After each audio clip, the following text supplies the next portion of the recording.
은혜 받으실 하나님 말씀은 마태복음 5장 7절 말씀입니다. 마태복음 강해의 11번째 시간입니다.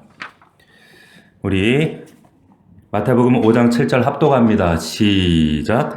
긍휼히 여기는 자는 복이 있나니 그들이 긍휼히 여김을 받을 것이며. 아멘. 예. 긍휼히 여기는 자는 이와 같은 제목으로 하나님 말씀 은혜를 함께 나누도록 하겠습니다. 마태복음 강의 11번째 말씀입니다. 우리가 좀 잠시 말씀을 복기해 보면 이 마태복음의 이 원문 그대로 직역을 하면 우리는 어떤 존재라고 그랬습니까? 복덩이다. 예. 심령이 가난한 자는 복이 있다 이렇게 나와 있지만 원문에는 복 있는 자요 마카리오스 이렇게 되어 있어요. 이 말은 그냥 우리말로 쉽게 이해하면 복덩이요 이 말이에요. 복덩이요. 우리를 복덩이라고 했습니다.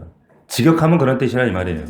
자, 심령이 가난해야 너희가 복을 얻고 하나님 백성 된다 이런 조건이 아니라 이미 우리는 예수 그리스도의 이름으로 은혜로 말미암아 복덩이가 되었기 때문에 그렇게 하나님 나라에 초대된 하나님의 백성들은 개인과 일상에서 그 하나님 나라 백성된 특징과 특질이 드러나야 된다. 이게 팔복 이야기라는 겁니다.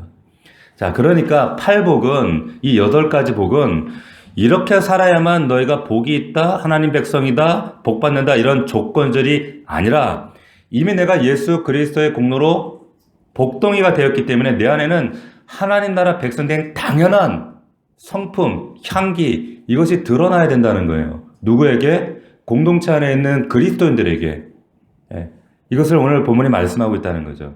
자, 첫 번째가 뭐였습니까? 가난한 마음이었어요. 그죠? 두 번째가 뭐였죠? 애통하는 마음.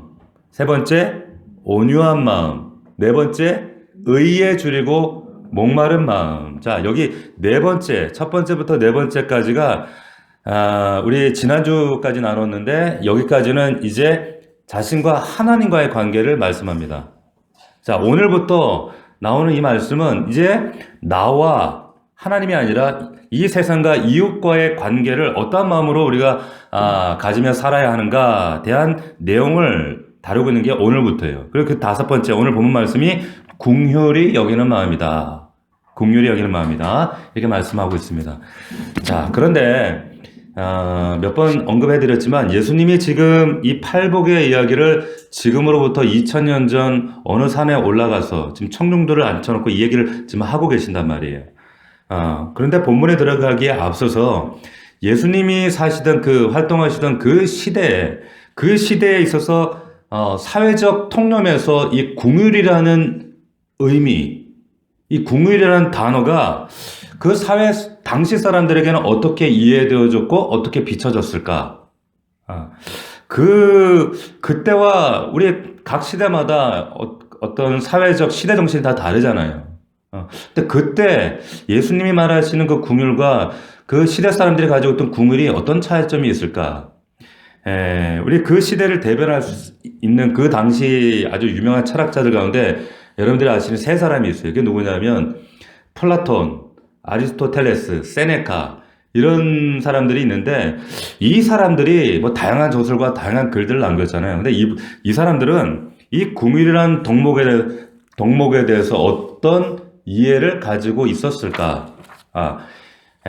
여기에 대해서 우리가 좀 이해를 하면 엿볼 수 있다면 예수님이 말씀하시는 이 긍휼이라는 이 의미와 근본적인 차이점이 뭔가를 우리가 한 번에 알 수 있다는 거죠. 자, 몇 가지만 좀 소개를 해드리면 지금 이 플라톤이나 아리스토텔레스, 세네카 이들이 말했던 글들이 있어요. 뭐라고 했는가? 일부입니다. 한번 들어보세요. 자, 플라톤, 아리스토텔레스 이런 얘기를 했어요. 오직 건강한 자녀만이 키울 수 있는 책임이 있다. 건강한 자녀만 키울 수 있다는 거예요. 이게 이 사람들이 한 얘기예요. 믿겨지지가 않죠? 자, 지성인이라고 하는 사람들이 이런 얘기를 했다는 거예요. 그러니까 그 시대에 긍휼이라고 하는 이 덕목은 굉장히 낯선 그런 정의였습니다. 긍휼 그게 뭐야? 그게 뭐 하는 건데? 이랬단 말이에요. 자, 당시에 로마가 정치적으로는 로마가 다스리고 있었고 헬라 문화권이었단 말이에요. 그런데 그 문화권에서 당시에 우리가 지금 나누었던 긍휼, 온유 이것은 당시의 세상, 그 당시 사람들이 가지고 유지하고 붙들고 있던 가치와 세상 살아가는 원리와 전혀 대척점에 있는 먼 거리 있는 정말 뜬금없는 주제였다는 거예요. 누가 나를 해치면, 내 뒤통수를 치면 그 이상으로 나는 쫓아가서 무자비하게 복수하고 보복하는 게 그 당시에는 로마의 정의고 그게 의였어요. 그게 용감한 거예요. 뭐 온유하고 참아주고 뭐 궁휼히 여겨주고 이거는 비굴하고 굴욕적인 겁니다. 그러지 않았어요. 시대 정신이 아닙니다. 또 세네카라는 사람이 이 철학자가 있습니다. 이 사람이 뭐라고 했냐면 건강하게 출생하지 못하는 사람은 신의 저주다. 이게 그때 당시의 정의였어요. 시대 정신이었단 말이에요.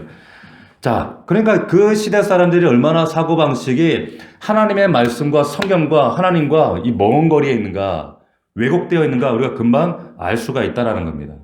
자, 그런데 이런 시대 정신, 사회적 통념 분위기 가운데 예수님이 긍휼을 말씀하시는 거예요. 뜬금없는 얘기예요. 뭔 소리야 저게? 이런 반응이었단 말이에요. 그렇다면 예수님께서 말씀하시는 이 긍휼이라는 이 의미의 이 사고적 뿌리가 어디에서 기인하는가 우리가 알 필요가 있습니다. 자, 그 뿌리는 어디냐면 구약입니다. 구약 성경 우리가 내용들을 쭉 보다 보면 하나님의 성품이 드러나죠. 그런데 하나님의 마음을 한마디로 집약하고 축약해서 추출한다면 한 단어로 딱 나와요. 뭘까요? 구약에 있는 단어로. 아는 단어 여러분들 얘기해 보세요. 뭐가 있어요? 괜찮아요. 시험도 아닌데 뭐 이렇게 시험 들라 그러죠. 뭐예요? 네? 여러분 헤세드 들어보셨어요? 자비, 인애. 자, 그 단어예요. 자, 제가 호세아 6장 6절을 한번 읽어드립니다. 나는 인애를 원하고 제사를 원하지 아니하며 번제보다 하나님 아는 것을 원하노라. 자, 구약의 일관된 주제가 인애예요. 인애. 우리 교회에 황인애 있었죠. 황인애. 인애. 황 목사님 딸. 인애가 이 헤세드예요. 자비란 말이에요. 사랑이란 말이에요.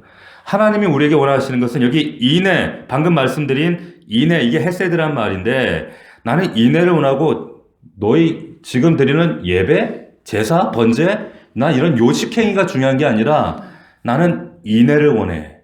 사랑을 원해. 그리고 나 하나님 아는 것. 아는 건 뭡니까? 관계를 말하는 거예요. 그건 뭐예요? 사랑과 관계, 사랑의 관계를 원한다는 거예요. 자, 예배가 필요 없다는 게 아니에요. 예배는 그 사랑과 인애를 담는 그릇에 불과한 거죠. 본질은 뭐예요? 인애라는 거예요. 헤세드. 자, 이렇게 헤세드, 구약의 하나님 한마디로 헤세드다. 이 헤세드를 세 가지로 종합해서 말할 수 있는데 그게 뭐냐? 사랑, 그리고 자비, 그 한 가지가 긍휼이에요. 이 긍휼이라는 의미가 바로 헤세드입니다. 헤세드예요.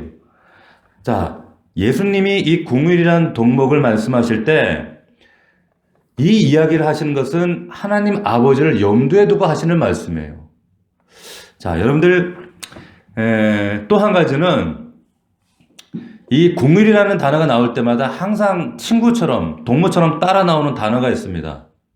그게 뭔가 동무 단어가 있어요. 그게 뭐냐면 예레미야 애가 3장 22절에 보면 이런 말씀이 있어요. 잘 들어보십시오. 여호와의 인자와 헤세드 나오죠. 인자와 긍휼이 무궁하심으로 우리가 진멸되지 아니함이다. 여호와 인자, 인애, 헤세드란 말이에요. 긍휼이란 뜻입니다. 그런데 인자와 긍휼이 무궁하심으로 우리가 진멸되지 않습니다. 이것들이 아침마다 새로우니 주의 뭐가 크도소이다 그랬습니까? 주의 뭐가? 성실이 크도소이다 그래요. 성실이. 찬양도 있어요. 주의 성실이 크시도소이다. 자, 이 긍휼이라는 단어와 항상 친구처럼 따라다니는 단어가 뭐냐? 성실이라는 단어예요. 저 녀석 참 성실하네. 그런 의미와도 일맥이 있는데 하나님께는 이 성실이 어떤 의미냐면, 자, 어떤 의미냐면 항상 지속적이고 반복적이지만 포기되지 않는 거예요. 중단되지 않는 겁니다.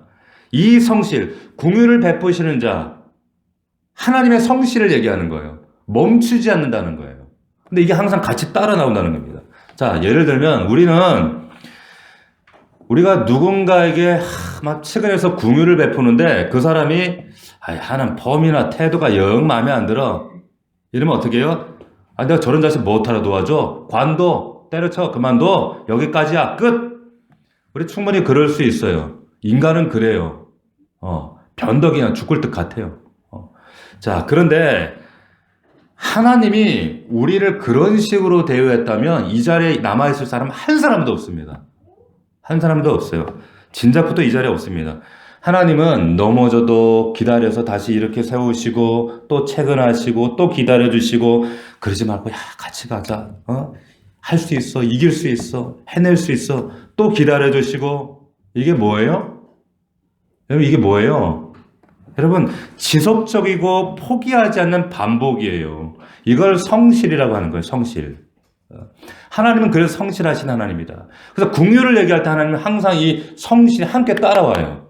자, 이 성실하심으로 우리에게 나타나지 않았다면 우리 이 자리에 있을 수가 없어요. 우리는. 로마서 12장 8절 말씀을 한번 보겠습니다. 제가 읽어드리겠습니다. 혹 위로하는 자면 위로하는 일로, 구제하는 자는 성실함으로. 여기 성실이 나오죠. 다스리는 자는 부지런함으로, 궁유를 베푸는 자는 즐거움으로 할 것이라. 물론 믿는 자들에게 사도 바울이 권면하는 내용. 근데 이 내용은 결국 뭐예요? 하나님이 이렇게 하셨다는 거예요, 우리에게. 네. 여기다 보니까 구제, 궁율, 그리고 함께 등장하는 단어가 뭐예요? 성실함으로. 끊임없이, 지속적으로, 중단되지 않고, 반복적으로. 그러니까 우리는 누구의 결과물입니까? 저와 여러분들은 누구의 결과물이에요? 하나님의 궁율과 하나님의 성실하심의 결과물들이라는 거예요. 믿습니까? 여러분 그거 믿어지세요? 그 하나님의 성품을 생각할 때마다 저는 울컥할 수밖에 없어요. 나 같은 것도 하나님 기다려주셨어. 참아주셨어. 여러분 궁휼히 여긴다. 요즘 우리 잘 안 쓰잖아요. 이 말을. 그죠? 불쌍히 여긴다는 거거든요. 불쌍히 여긴다. 어떤 사람의 문제를 보고 상대방의 사건, 상대방의 문제가 아니라 내 것처럼 막 와닿는 거예요. 이 마음이 부어지면. 여러분, 이 궁휼의 마음을 이걸 여러 가지로 표현할 때 한마디로 가장 와닿는 단어가 뭘까 생각해 보면 애간장이 녹는다는 표현 아시죠? 애간장. 애간장이 녹아요. 이 사람을 묵상하면, 이 사람을 위해 기도하면 그 사람을 떠올리면 애간장이 녹는 거예요. 애간장이 녹아요. 창자가 끊어질 것 같아요. 막 고통스러워요. 그 느낌이 마음에 막 부딪히는 오는 거예요. 제가 오래전에 기도를 기도하는데 어떤 가평에 나오는 기도하는데 어떤 여자분이 막 기도하는 그 탄식 소리가 저에게 기도하다가 들리는 거예요. 제가 그게 막 얼마나 가슴에 부딪히는지 제가 금식 기도하러 갔다 그분 기도를 누군지도 모르는데 기도한 그 사람 기도를 하나님 막 시키시는데 그러고 나서 우연히 그분하고 같이 식사를 하게 됐어요. 기도원에 워낙 사람이 없어갖고. 식사를 하는데 이제 그분이 자기 사정을 얘기하는 거예요.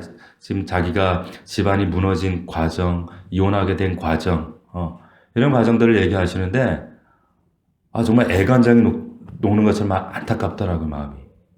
근데 하나님이 부어주셔요, 그런 마음들을. 그럼 우리가 정말 그런 궁휼한 마음을 가지고 다가가잖아요? 이게 부대껴요. 내 안에서 막 부대껴와요. 우리 지금 코로나가 지금 진행된 지가 벌써 1년이 넘어갔습니다. 그렇죠? 작년 2월 말부터 이렇게 길어질 줄 누가 알았겠습니까? 자, 이 2월 말부터 코로나로 인해서 뭐 가정마다 어려움을 겪고 또 참 많은 다 말하지 못하는 그런 아픔이 있고 어려움들이 있었는데 교회 안에서도 겹겹이 참 많은 문제들이 참 많이 있었습니다. 어려움들이 참 많았어요. 우리 교회가 지금 4년 됐어요. 그죠? 4년 그리고 2년 지나고 3년째 접어들면서 이 사건이 터지면서 참 우리 교회가 감당하기에는 아직 우리 교회가 그런 좀 근력이 좀 부족했던 것 같아요. 그러다 보니까 참 어떤 성도들은 대마처럼 세상으로 다시 돌아가고 도망가고 또 교회가 또 운영적으로도 어렵고 힘들고 또 뭐 전도의 재앙 막 교회가 손가락질 당하고 그러니까 이런 겹겹이 이런 진통과 아픔들이 제 마음에 너무 큰 이 위기와 참 고통으로 부대껴 오더라고요. 힘들죠. 저도 사람인지라. 그런데 많은 분들이 이런 이제 사정과 상황을 알고 위로해 주셔요. 위로해 주시더라고. 목사님 힘내세요. 목사님 교회를 또 알곡 만드실 거예요. 교회를 더 견고하게 하실 거예요. 아마 하나님께서 이런 연단을 통해 교회를 새롭게 하실 거예요. 좀 교회 안에서나 밖에서나 이런 위로의 참 전화와 또 메일과 이런 그 말씀들을 참 많이 받아요. 그런데 이런 말씀들을 들을 때 참 제가 고마운 말씀들도 많이 있는데 어떤 말씀들은 제가 들을 때 전혀 제 마음에 어떤 위로나 격려나 뭐 부딪히는 게 별로 없어요. 그냥 귀에서 들어갔다 한쪽으로 나가더라고요. 그냥 말로만 들리는 거예요. 근데 뭐 그래도 주시는 말씀이니까 고맙습니다. 감사합니다. 알겠습니다. 제가 이렇게 하죠. 그런데 그 가운데 저에게 위로하시면서 하시는 그 귀한 말씀을 주셨던 몇몇 말씀들은 제 귀에 떠나지 않고 제 속에서 울림이 돼서 계속 남겨지는 그런 음성들이 있는 거예요. 제 친구 지금 분당에 사는 친구 하나가 그 장로가 하나 있는데 그 친구가 이제 전화가 왔어요. 전화가 와서 이제 그 친구도 작은 교회를 섬기고 있는 그 친구라 상황을 누구보다 잘 알죠. 그리고 저하고도 아주 오래된 친구이기 때문에 그 친구가 수화기 너머로 저를 이제 위로하면서 건네는 말이 목소리가 미세하게 떨리더라고요. 떨리면서 약간 울먹이면서 견디기 힘들지? 이겨내야지, 박 목사님. 기도할게요. 어떻게 살아? 먹고 살아? 이러면서 저를 위로하는데 그 목소리가 미세하게 떨리면서 근데 그 이야기를 듣는데 이게 그냥 하는 말이 아니라 진심으로 저를 제 아픔을 공감해주고 또 느껴주고 헤아려주는 그런 말이라는 게 제가 딱 와닿는 거예요. 근데 그게 되게 위로가 되는 거지 제 안에. 확 힘이 되는 거예요. 이건 뭘로 표현할 수 없는 위로가 확 되면서 힘이 불끈 나더라고요. 제가 그러면서 느꼈던 생각이 뭐냐면, 제가 그동안 우리 성도들, 어려운 가정들, 힘든 가정들 이렇게 방문하고 신방하면서 위로했을 때, 제 모습은 어떠한 모습이었을까? 근데 전자였던 것 같아요. 목사니까 당연히 해결책을 성경에서 끄집어내서 성경적인 지식과 성경적인 모범 답안을 딱 얘기하는데 정말 그 아픔을 공감하고 헤아리고 같이 울고 나 별로 그러지 않았구나. 그런 마음이 딱 느껴지는 거예요. 회개가 되어지더라고요. 정말 아파해주는 그 궁휼한 마음. 근데 그 마음을 주님이 주시지 않으면 그게 안 되더라고요. 여러분, 이 궁휼한 마음에는요, 에너지가 있습니다. 놀라운 힘이 있어요. 놀라운 힘이 있다는 거예요. 여러분, 궁휼이라는 영어 단어가 여러분 아시는 그 단어예요. 컴패션. 영화도 있었죠. 컴패션, 패션이 뭡니까? 다른 사람의 패션, 고통을 함께 한다는 거예요. 함께 나누고, 함께 공감하고, 함께 이게 컴패션. 이라는 그 영어 단어의 의미인데, 여러분, 컴패션 하면 여러분들 또 아는 그 사회 기부단체가 있죠. 컴패션. 제가 개인적으로도 굉장히 좋아하는 컴패션 선교단체예요. 기부단체죠. 여기 보면 차인표, 신혜라, 씨나 송은이 이런 그 연예인들도 함께 하는데 내가 여기를 참 신뢰하는 이유는 여기에 그 컴패션 홈페이지로 들어가보면 아시겠지만 여기에 핵심 가치 중에 하나가 교회예요. 교회를 통한 그리고 구제와 기부와 그리고 특별히 어린아이들을 세워나가는 그런 일들을 하거든요. 근데 여기 이 컴패션을 설립하신 분이 이 에버렛 스완슨이라고 하는 목사님이 계셔요. 근데 이분이 이 컴패션을 어떻게 세우게 되시냐면 이분이 한국에 오시게 됐는데 6.25 때예요. 왜 오시게 됐냐면 한국 전쟁 나가지고 이제 미군들이 파병돼서 왔는데 너무 많이 죽어나갔잖아요.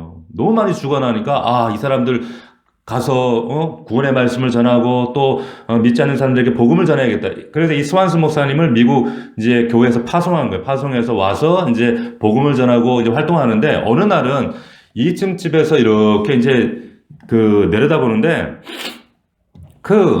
매일마다 이제 군대 차가 와서 쓰레기를 한껏 싣고 나가고, 뭐 들어오고 나가고, 이런 일들이 있는데, 어느 날 아침에는 보니까, 다른 날보다 포대가 너무 많이 쌓여 있는 거예요. 그런데 포대를 싣고 어떤 사람들이 이제 실어가지고 트럭에다 휙 던져 나르는데 포대에서 뭐가 툭 나오다 보니까 사람 손이 툭 나오더라는 거예요. 이 목사님이 2층에서 묶고 있던 여관에서 놀래가지고 뛰쳐내려가지고 차를 세워가지고 스톱! 쓰레기가 아니라 이게 시체라고, 사람이라고, 어린애가 있다고 보니까 어린애 손인 거예요.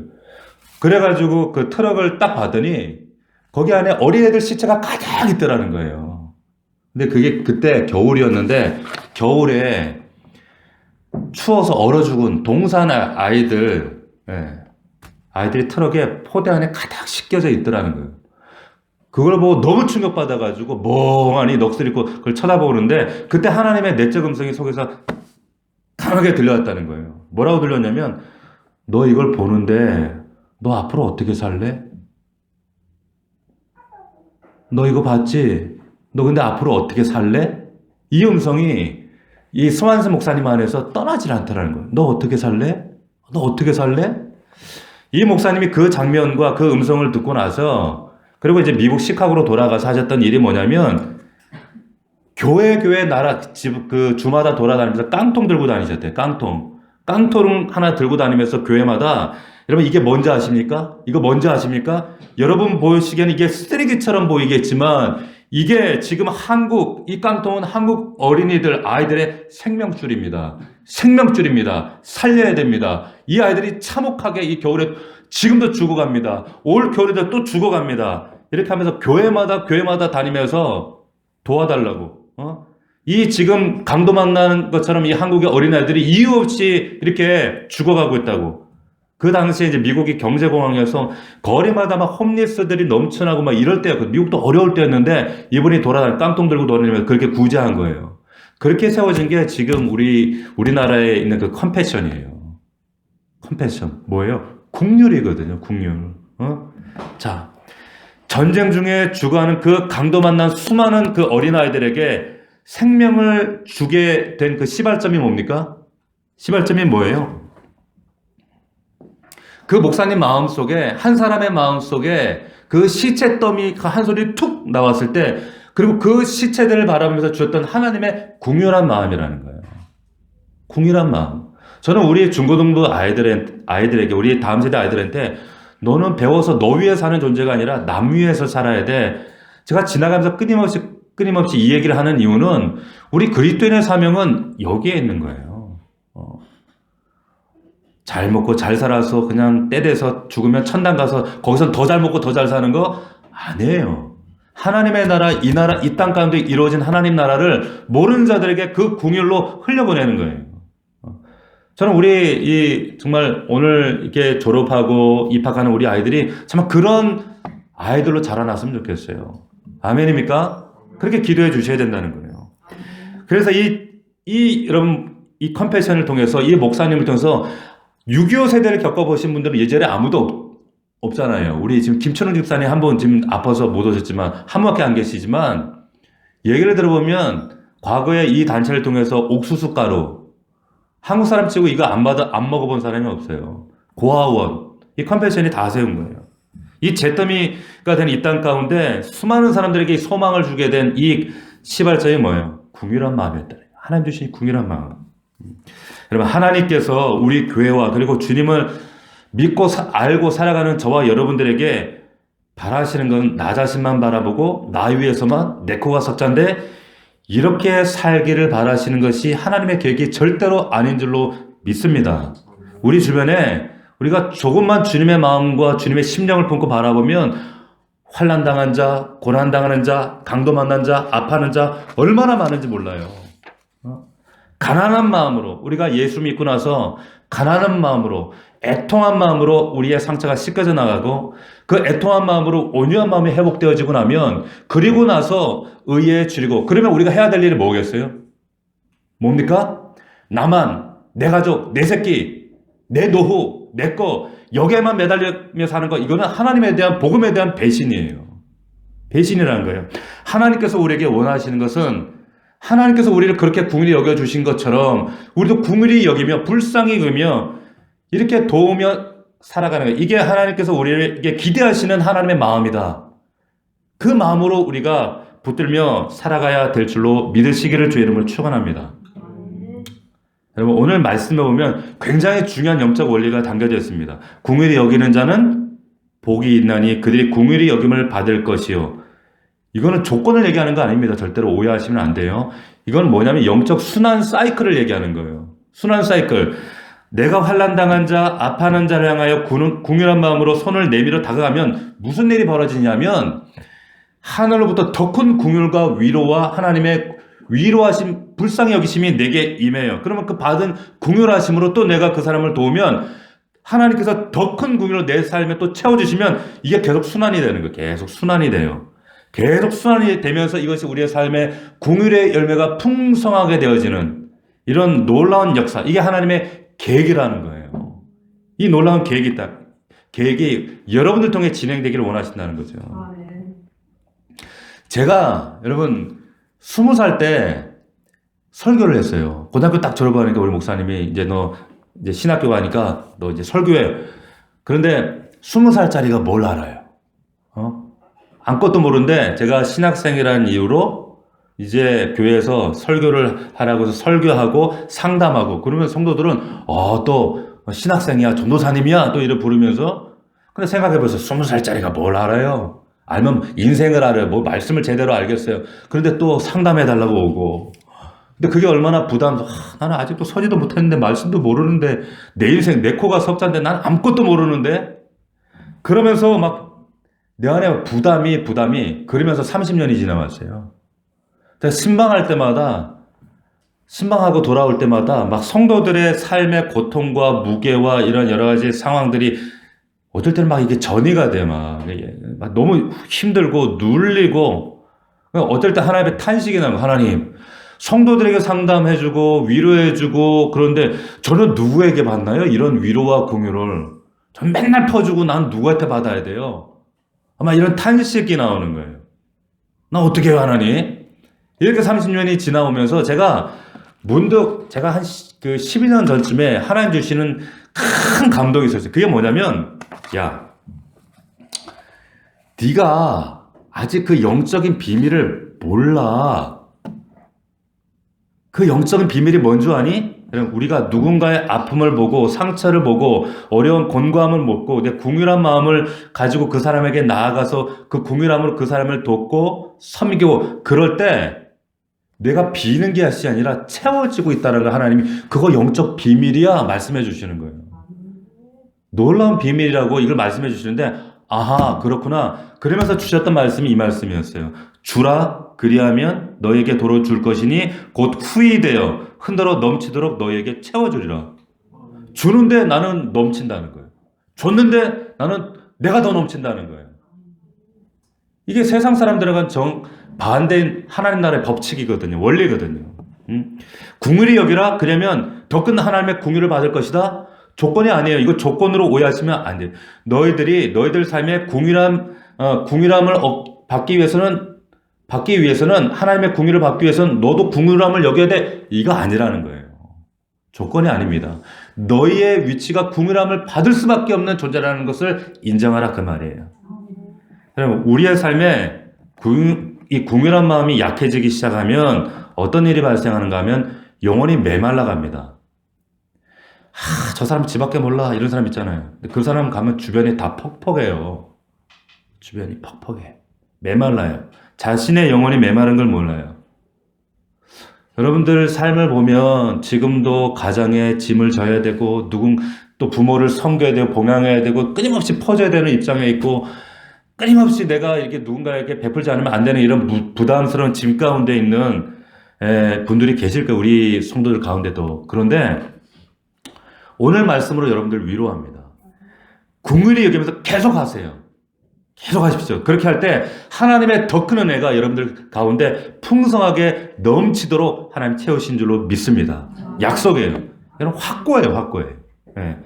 여러분 두 번째 긍휼히 여긴다라고 하는 이 불쌍히 여긴다라는 의미와 함께 또 한 가지 다른 성경적 각도의 이 궁유람이 있어요. 그게 뭐냐면 용서한다는 거예요.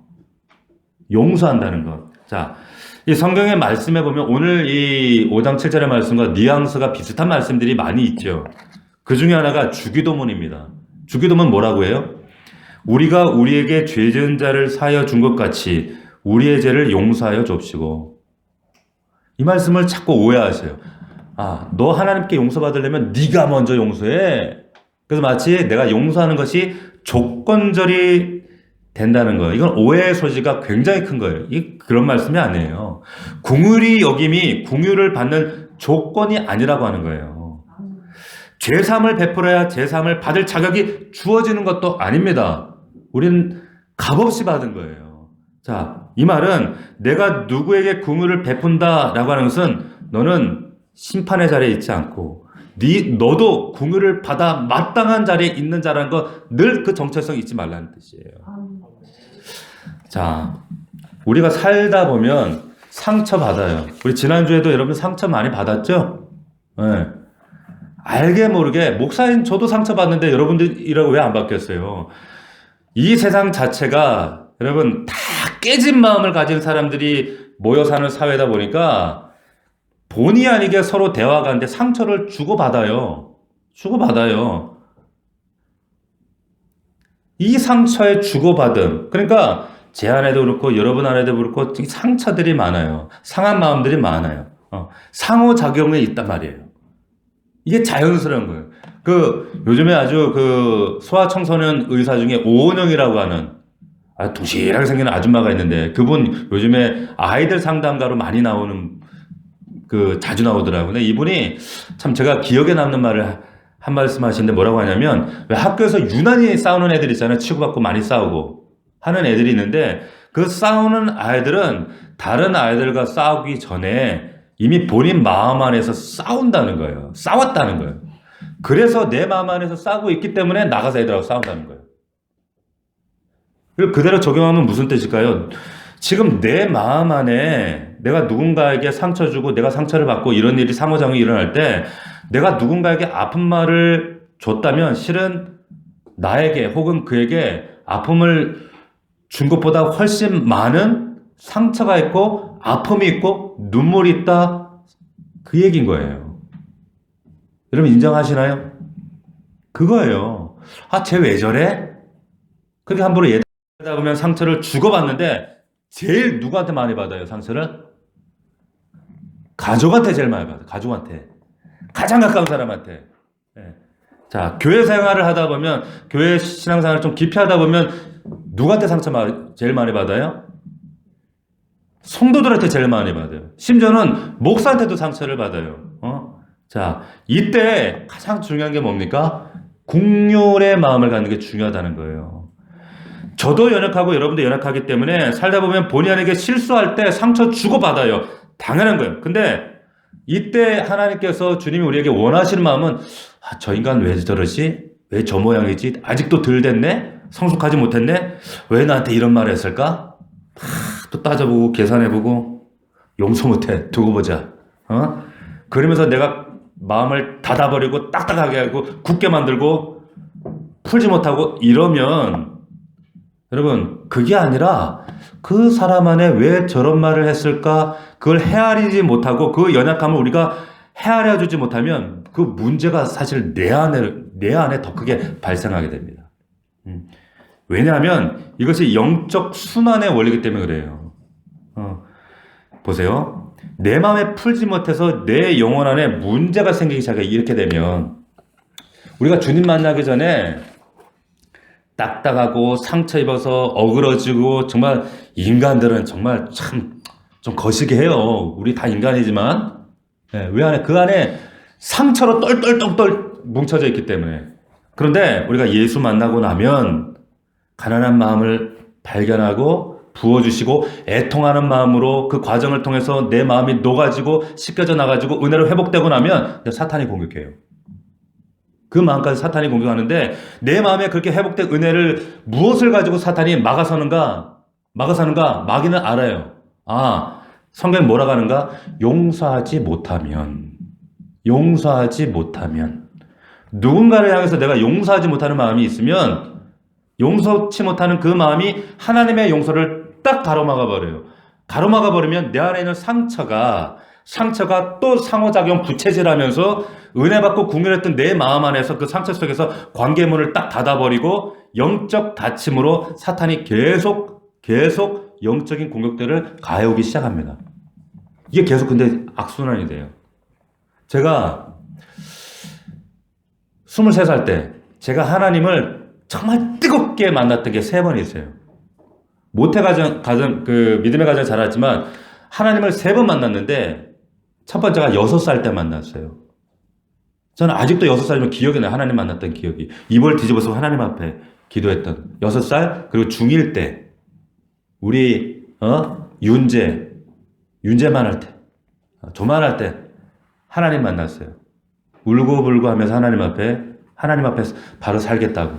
그리고 마지막 만난 게 23살 때, 뭐 여러 번 또 일상에서도 만나지만 그때 정말 충격적으로 만났던, 뜨겁게 인카운트했던 순간이었는데, 그때 만나고 나서 군 전역 후에 만나고 나서 그 교회에서 이제 복학 준비하면서 교회에서 공부하고 또 뭐 이렇게 같이 전역한 선배들 친구들 같이 큐티 3시간씩 하고 밤에 11시부터 12시 기도하고 막 이런 은혜 가운데 충만하게 지내고 있었는데, 어느 날부터 갑자기 내 마음이 드라이해지는 거예요. 싸늘해지는 거예요. 그러면서 막 속에서 막 짜증이 올라오고 분노가 올라오고, 그리고 사람이 막 판단이 막 되는 거예요. 막 판단이 되고, 그리고 늘 봐왔던 사람이 막 이렇게 계속 판단이 되어지고, 별거 아닌 줄 알아서 살다 보면 뭐 참 그럴 때도 있지 않나. 그런데 계속 이게 너무 오래 지속이 되는데, 밤에 기도하러 가는데 계속 기도가 자꾸만 중단이 되는 거예요. 단절이 되는 거예요. 그리고 뭔가 가슴에 답답해서, 하나님 저 왜 이래요? 뭐 잘못했나요? 제가 뭐 어디가 막혔나요? 기도하는데 뭔가 문제가 있긴 있구나. 하나님 딱 계속 기도하면서 문제가 있으면 계속 지적하시는 거예요. 그러면서 하나님이 딱 보여주시는 글이 뭐냐면 어떤 한 그 청년 얼굴을 보여주시는 거예요.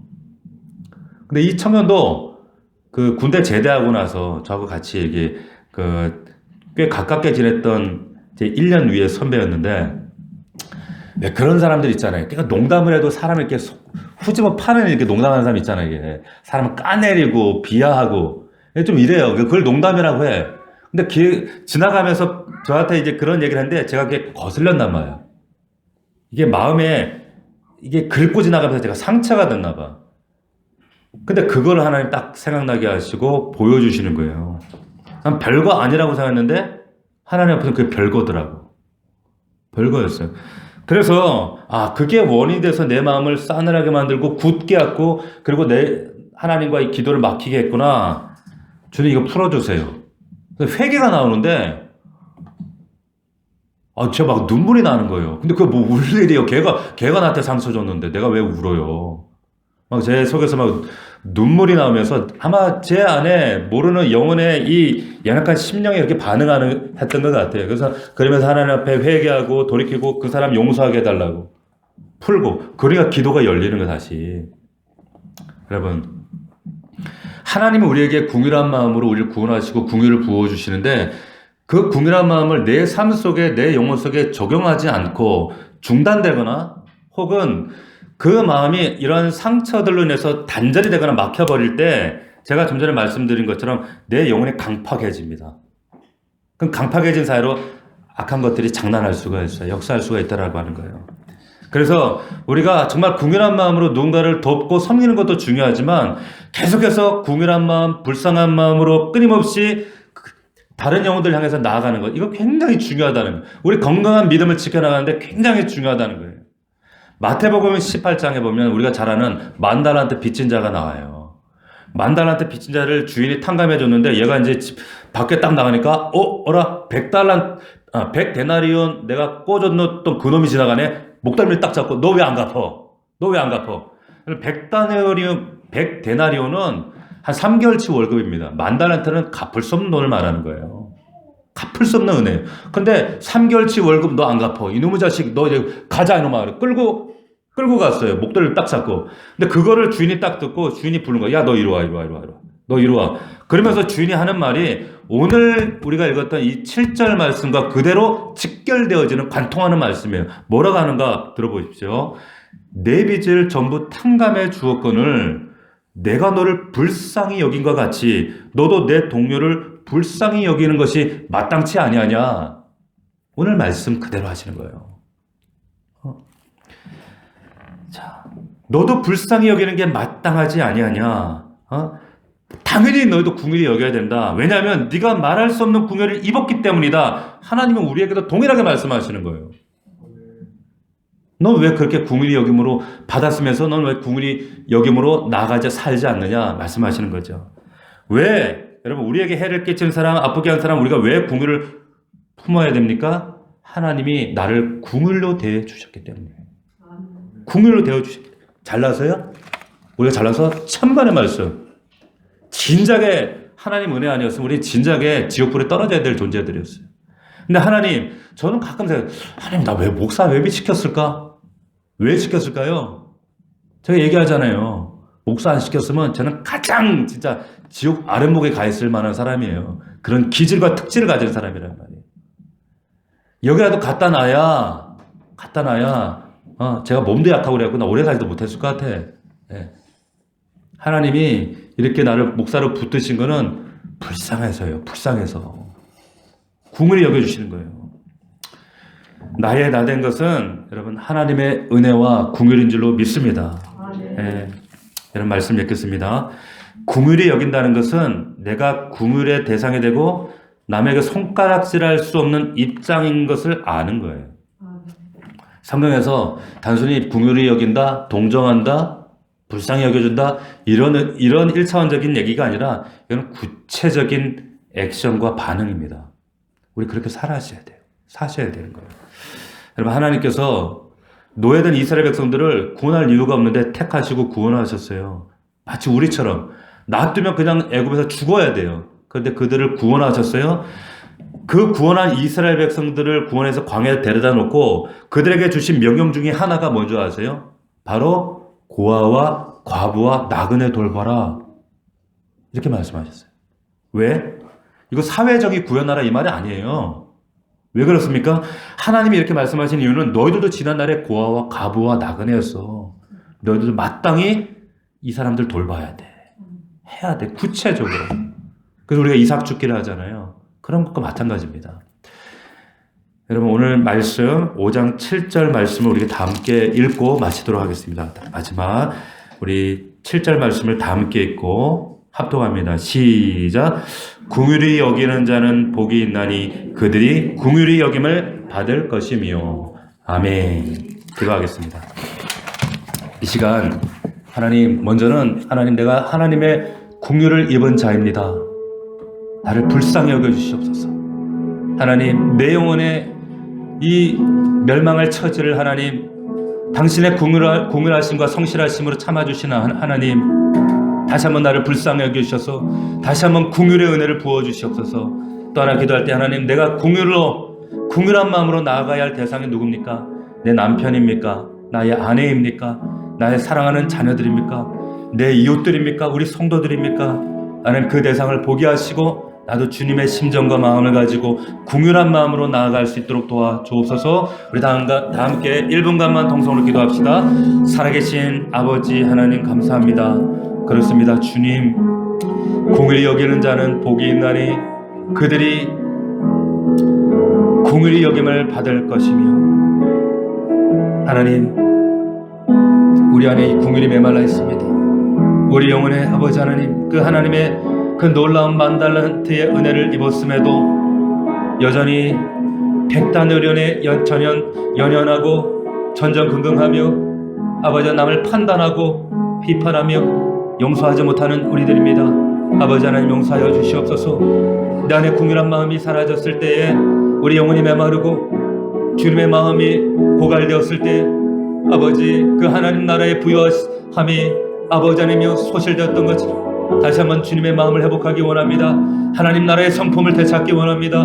궁휼한 마음을 우리 성도들에게 부어주셔서 하나님의 궁휼함을 얻게 하여 주시옵시고 내가 마땅히 궁휼히 여김을 얻을 때에 또한 내가 마땅히 궁휼히 여겨야 할 대상을 발견하게 하시고 그들 앞에 내 손을 내밀 수 있도록 주님의 손을 대신하여 내밀 수 있도록 아버지 하나님 함께하여 주옵소서. 주님의 마음과 주님의 심정을 우리 안에 부어주시고 우리 교회가 넘치는 교회가, 이 궁유람이 넘치는 교회가 될 수 있도록 하나님 함께하여 주옵소서. 온라인으로 예배하는 우리 성도들에게 이 궁유람 마음을, 주님의 마음을 부어주시옵소서. 회복되게 하여 주시옵소서. 살려주시옵소서. 역사하여 주시옵소서.